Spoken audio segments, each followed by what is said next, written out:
Atau sekarang survei saya di DKI ini kan kecil. Mungkin kemarin yang terakhir adalah Litbang Kompas. Saya masih di angka 1. Oke, temanya Kaisang. Kaisang ini kan belum cukup umur kan? Kalau menurut Itu MA loh. sekarang udah cukup, Bang. Oh, berubah lagi aturannya? Iya.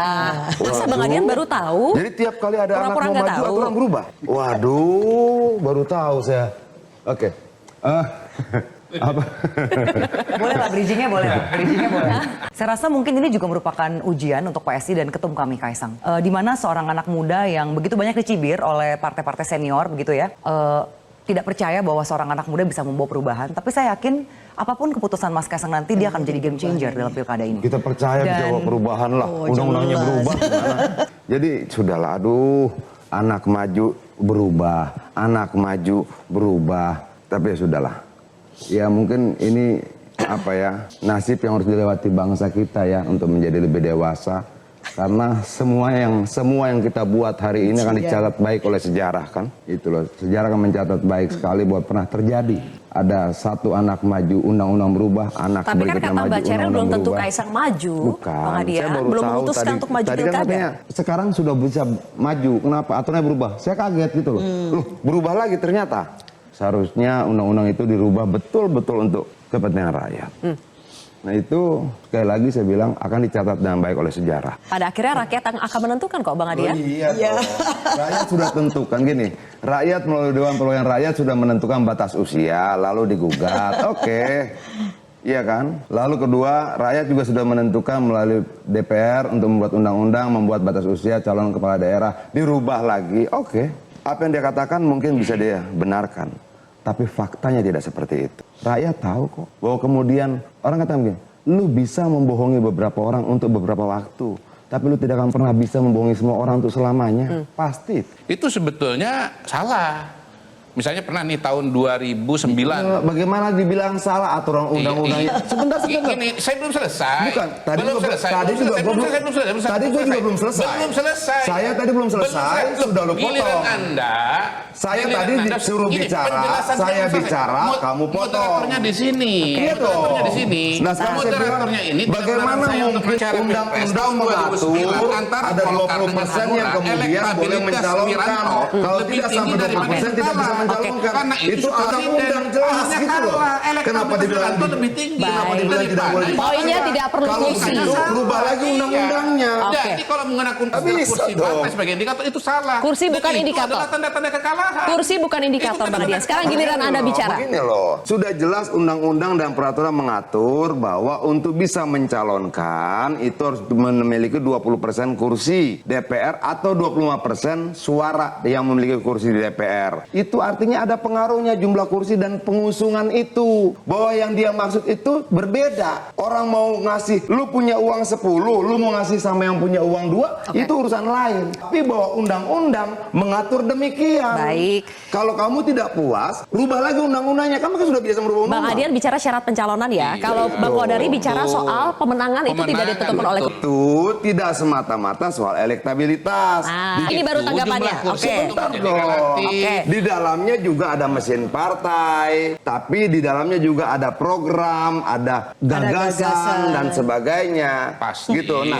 Sudah pasti. sebentar dulu dong. Pasti. Bagaimana mungkin kita bisa mempercayai elektabilitas orang bisa tinggi ketika gagasannya belum didengar orang? Ketika idenya kita tidak tahu. Lalu dari mana elektabilitas itu? Tapi sudahlah. Ada metodologi survei, kita percaya saja. Begitu loh. Tapi sekali lagi saya ingin tekankan bahwa bagaimanapun juga kami PDI Perjuangan akan menghargai pilihan rakyat yang mempercayai kami 33 kursi di Jawa Tengah. Dengan demikian, kemudian kita akan lebih mempercayai kemampuan kader kita. Kami partai politik. Kami lakukan kaderisasi, kami lakukan penempaan, kami melakukan pengujian, kami berproses segala macam.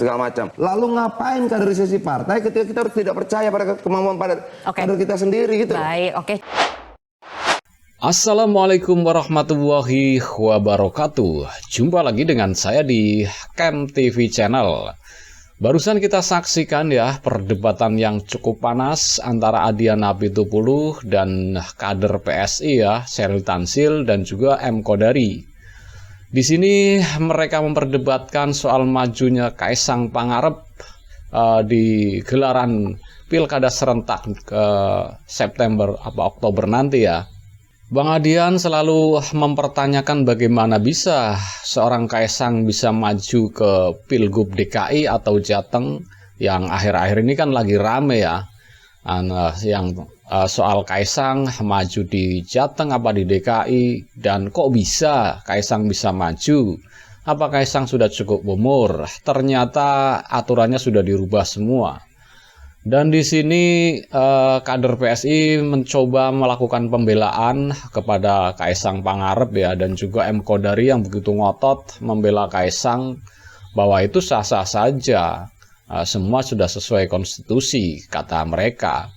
Tapi di situ Bang Adian berhasil memberikan penjelasan yang begitu jelas ya soal majunya Kaisang ini semua dirubah. Dan itu mengulang di Pilpres kemarin bahwa Bang Adian di sini memberikan statement setiap anaknya maju aturan dirubah, setiap anaknya maju undang-undang dirubah. Di sini Bang Adian memberikan statement yang cukup pedas ya. Anda bisa membohongi beberapa orang untuk sementara, tetapi Anda tidak bisa membohongi semua orang untuk selamanya. Dan ini jelas menandaskan bahwa selama ini rakyat dibohongi dengan ya kong kali kong penguasa ya. Ya kita sebut saja kemarin mendukung Gibran di Pilpres 2024 kemarin ya. Bagaimana bansos begitu masif dan intimidasi juga tidak kalah seremnya maksudnya, dan juga campur tangan penguasa lah ya, gimana enggak. Orang anaknya maju di gelaran Pilpres ya bapaknya mesti turun tangan. Apalagi ini pilkada mau di DKI apa mau di Jateng. Sementara di DKI sendiri Kaisang surveinya hanya 1% ya. Tetapi di Jateng katanya nih menurut survei Kaisang nomor 1. Masalahnya ini yang bicara yang katanya pakarnya survei atau tukang jualan survei, bisa jadi Mr. Q alias M. Kodari ya. Sini begitu lihai memainkan survei-survei. Tetapi ya Bang Adian begitu elegan membantah semua pernyataan Kodari dan juga kader PSI ya. Sini Bang Adian tidak memberikan kesempatan untuk menjawab. Di sini semua dibuka. Dan kelihatan sekali perdebatannya tidak berimbang sekali lah. Kita tahu kapasitas Bang Adian kalau soal debat mendebat, beliau kan mantan aktivis ya, atau aktivis senior. Kita tahulah kapasitas Bang Adian. Dan juga soal Kaisang tadi nih, Kaisang akan maju di pilkada di Jateng atau di DKI kita belum tahu. Tapi kan surveinya sudah ramai sekali dan beritanya diangkat terus nih di acara TV.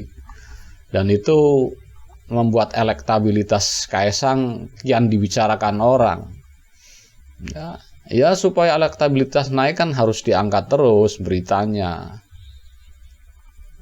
Dan di sini Bung Adian menegaskan bahwa PDIP akan mengusung kadernya sendiri tanpa mengusung